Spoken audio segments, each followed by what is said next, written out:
Previously, on a very special episode of Animat's Reviews. Animat went back to high school, but there's a very sci-fi twist to this one. All with complicated romance with gals, hanging out with pals, and femme fatales. Whoa! Can we get a moment to watch this clip? Man, I forgot how hot she was. But now Animat is going to a different high school. One with a very sci-fi twist to it. Wait, no, I didn't word that right. This one will be totally different. Cloning. A scientific concept that captivated people for centuries. The idea of taking an organism and creating an exact replica of it is often regarded as one of the most controversial scientific developments, especially when humans are involved. In fact, several countries have flat out criminalized the practice of cloning and altering the DNA of humans. However, the fascination with the concept has fueled the imagination of millions of people and has even been the core of numerous of stories throughout books, video games, TV shows, and movies. But among all the media, none have truly looked into the reality of the needs of a clone.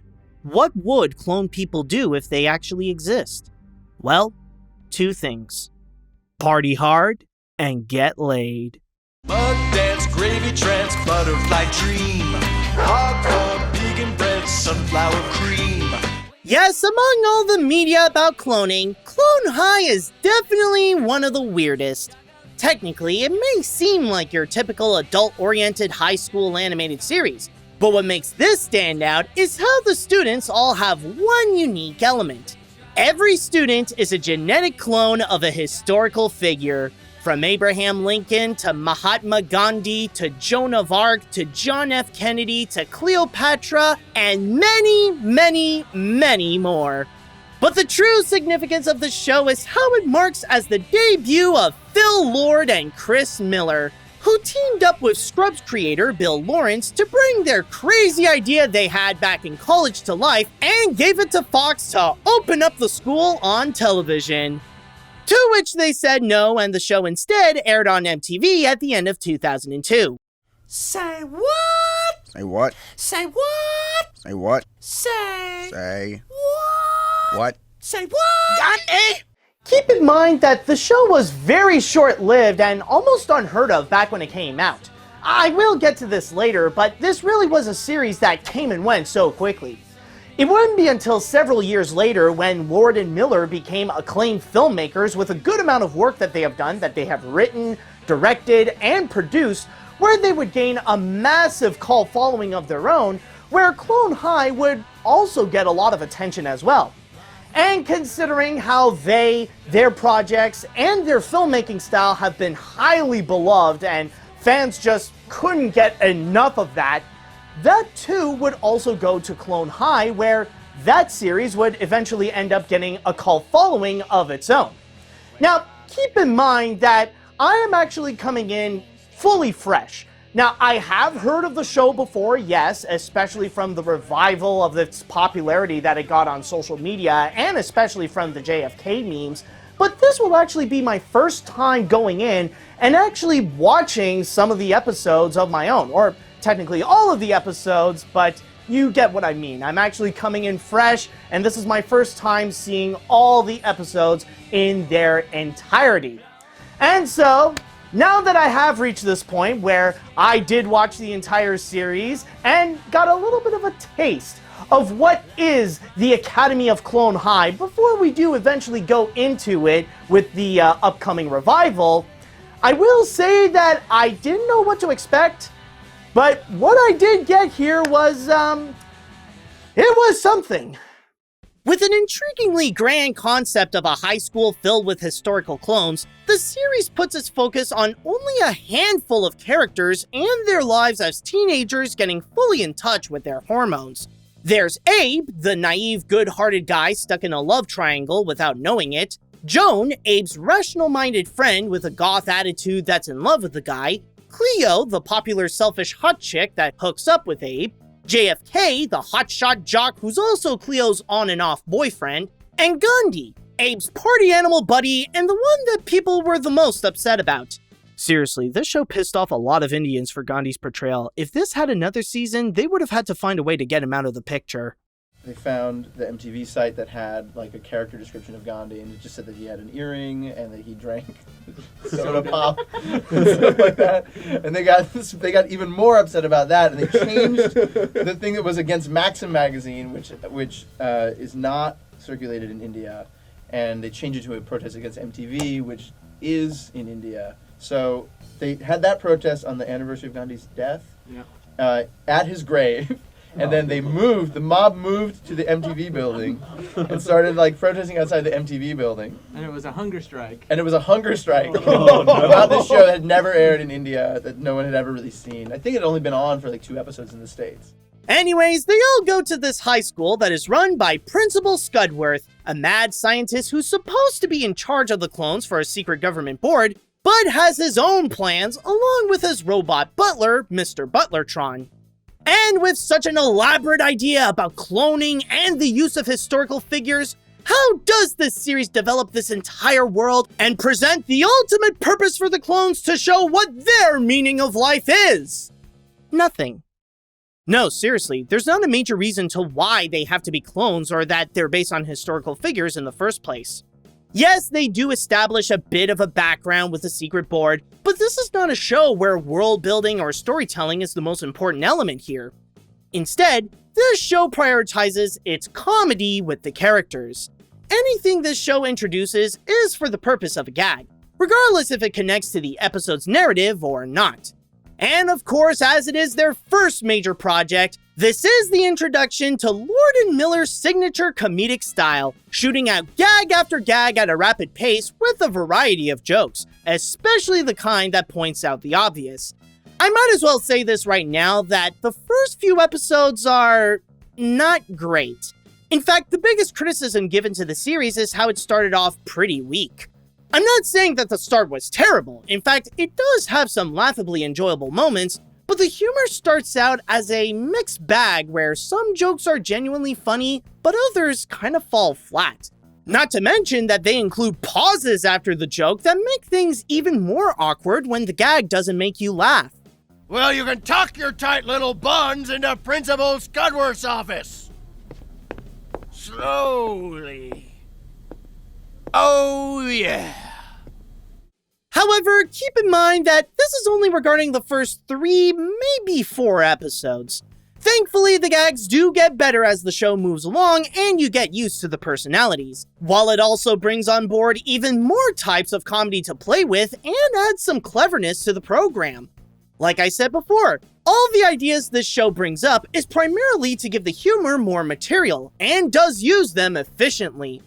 Some of which are surprisingly subtle that does require a bit of thinking to get the joke, as they can be a reference to the figures that the clones represent. Ha ha ha! Nothing bad ever happens to the Kennedys! Also, the same can be said regarding the animation.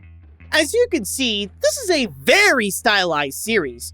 Not only does it share the look of the Cartoon Network shows during that time, but it also does have that strong UPA influence.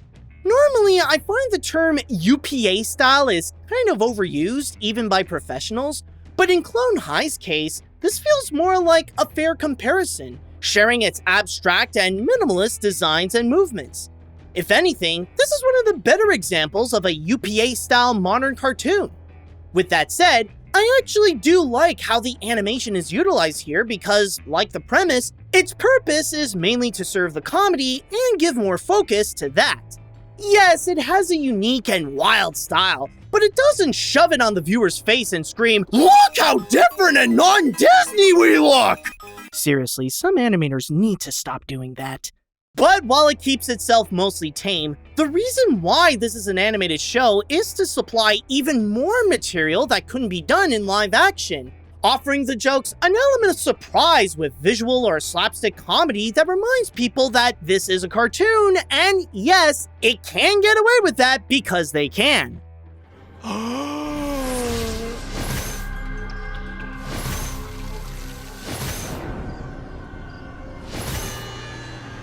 Okay, I'll admit that what I said about the show being just about the comedy is not necessarily true. There is technically another component in which I would even say is actually a lot more significant and more important than the comedy itself. What is considered to be the big hook of the show, and the one thing that immediately grabs audiences' attention for them to go and stay and watch episode after episode.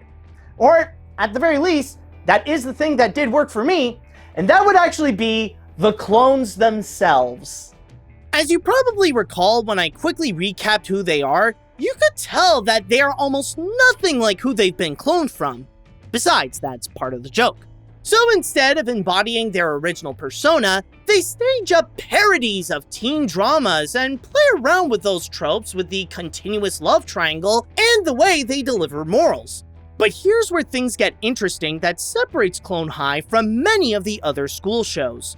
Normally, a series would try to cram in a whole class worth of characters and try to have each of them contribute to the story in whatever way they can, even if it's just very minimal. In here, there are only 5 central clones: Abe, Joan, Gandhi, Cleo, and JFK, along with the occasional side plot of Scudworth.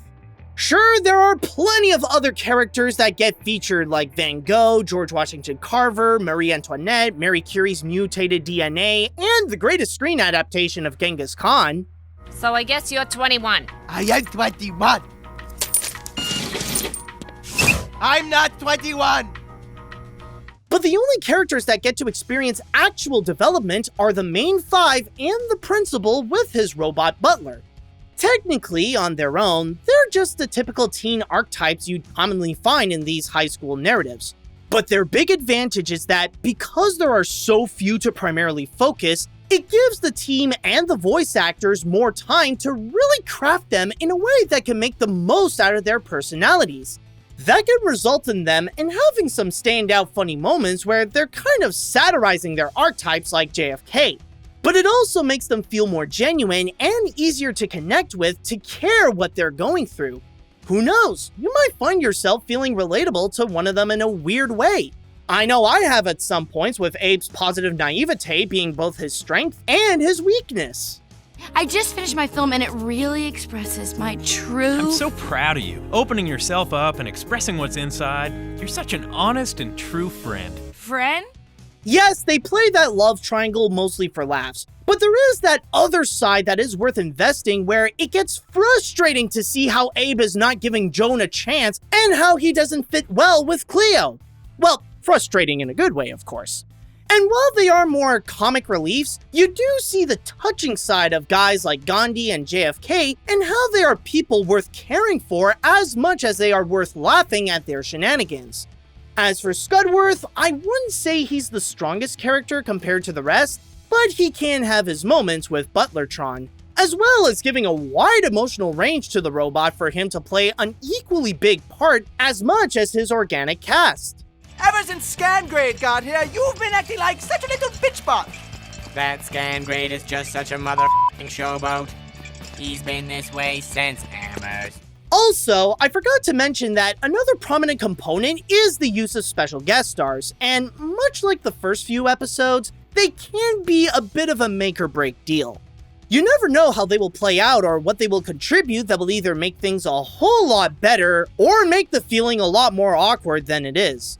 There are some like Mandy Moore and Jack Black that actually enhance their respective episodes and add some extra spice to help the characters with their particular needs.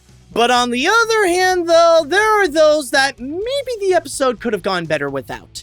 Okay, to be fair, there are a few that are not their fault. Like, I'm sure the team didn't know that Marilyn Manson was a serial abuser when they brought him in to sing about the food pyramid. But as nice as it is that they wanted to make an episode that brings awareness to ADD, did they have to bring in Tom Green playing as a stereotype of ADD people? I like cotton candy. Check out my muscle. Potato chips. It's a Ferris wheel. So I guess what I'm trying to say is... plastic bag, plastic bag, plastic bag, plastic bag, plastic bag. Speaking of which, just a fair warning that considering how this was an early 2000s show, there are a few characters that are nothing but stereotypes. They are very minor and don't necessarily ruin the mood, but I wouldn't wouldn't be surprised if some may be put off by how some depictions are, well, outdated. Then again, some may say that they just didn't know any better because of how it was back then, considering that these kinds of jokes were actually acceptable, or at least more acceptable than how they are right now. And also, again, just want to remind you that they are far and few between, so they won't necessarily intrude in your viewing experience, and you'll still be able to have a good laugh while you are watching it, and while you're just sitting through all of it in just a matter of a few hours. No, seriously, I actually counted, and there's only about over a dozen episodes, and the running time would be, I'd say, less than 4.5 hours. So you actually can go and find the right time to go and actually watch this all in just one sitting, and you'll be good to go. Like, maybe find the time in a weekend, and you'll pretty much have your entire experience of Clone High right there. Speaking of which, why is it that this show is so ridiculously short? That's right, this is a very short series with a grand total of just 13 episodes, going from November of 2002 up to April of 2003. Kinda crazy to hear that, especially when nowadays a series with Lord and Miller attached to it would become a long and successful hit. We couldn't find the Gatorade. We panicked and grabbed the hot tea. Why the f do we have hot tea in the gym, you dopes? Holy shit, that is burning my ass. It's like a river of lava. Well, they would, but first and foremost, they have to be, well, good. Well, back then, nobody really cared about Clone High. Critics thought that it was just decent at best, and audiences were never really interested in it. So after the Gandhi controversy and bad ratings, MTV ultimately pulled the plug and left the clones completely frozen. But like I said, eventually, as reruns aired on TV and Phil and Chris's popularity grew, so did the series. It eventually climbed up the ranks and became a fan favorite, while the boys always pay homage to the show that started their careers whenever they can. Rather it be emulating its style of comedy in 22 Jump Street, get Will Forte to play Lincoln again, or even slip in some Easter eggs. And of course, with the show's rising popularity, as MTV was in the mood of reviving many of their adult animated content like Beavis and Butthead and Daria, they also decided to bring back Clone High, and is already set to start off with 2 seasons on HBO Max. But if that's not out yet by the time you're watching this, there is a spiritual successor in a way that the two made in the meantime. In 2021, Lord and Miller, along with the creators of Archer, Netflix, and some Hollywood people like Channing Tatum, teamed up to create America the Motion Picture, which has a similar brand of adult college-like humor and a comical use of historical figures, this time to tell a crazy version of the founding of America. However, there is a catch. Ding dong! It's America, motherfucker! Did you practice that line in the car on your way here? What the f is a car? Holy shit. It is one of the worst animated films on Netflix, and it is frustratingly unfunny and annoying to the point that it is the definition of 90 minutes of pure cringe. On second thought, just wait for the revival. It's best to not spoil your appetite with this. But when it comes to what we have now with the original Clone High, it is a show that truly does prove that less is more. It doesn't try to really pull off something elaborate or complicated or artsy. It just focuses on being a stupid and fun adult animated series and make that as enjoyable as possible. I'd hesitate to call it perfect or a masterpiece since not all the jokes land well and the show starts off a little rocky, but it's thanks to the strong personalities and their well-crafted dynamic that really pulls this show together, and when the jokes are good, they make the experience feel great. Sure, there are other elements that do help give it its own identity, like the interesting concept and the abstract animation, but they're only complementary to help fuel the core of what makes the show a cult favorite. By the way, if you ever want to watch it yourself, you can check it out right now on Paramount+. That, or if you don't have that, then you could watch it for free on YouTube, either as their own individual episodes or all at once on the channel Retro Rewind. So to cap this off with a rating, I'll go with an 8 out of 10. It keeps it simple, yet that's all it needs to be good. You know, it's actually kind of funny because I feel like I'm kind of right in the middle of both of the extreme general sentiments that people have expressed for Clone High. Like, I wouldn't necessarily say that this is a masterpiece. In fact, I feel like calling it that would be a bit of an exaggeration. But then again, I know for a fact that I am a lot more positive to this series than the critics back in the early 2000s. But I will say this though, I do get why it is so beloved. I do get why it actually does have a cult following.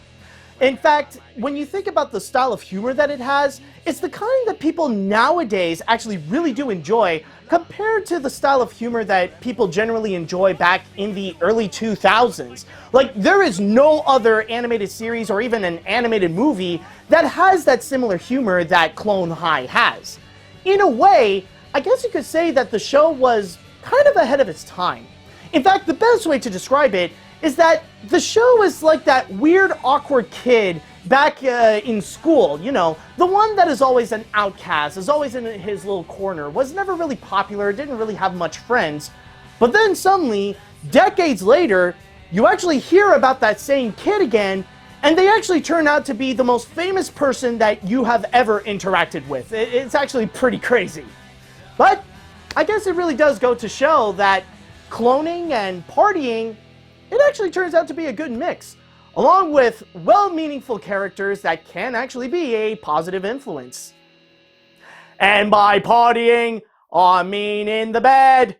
And by cloning, I mean sex!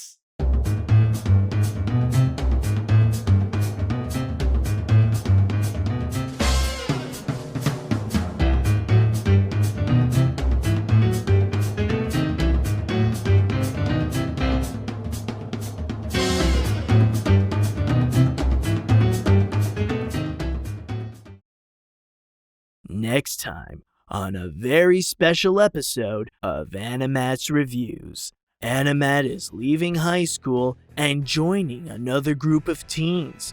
But they're not clones. They're superheroes. What does that mean? Is this a clue to the next review? Or am I just making things up for the sake of the bit? Either way, not even I know.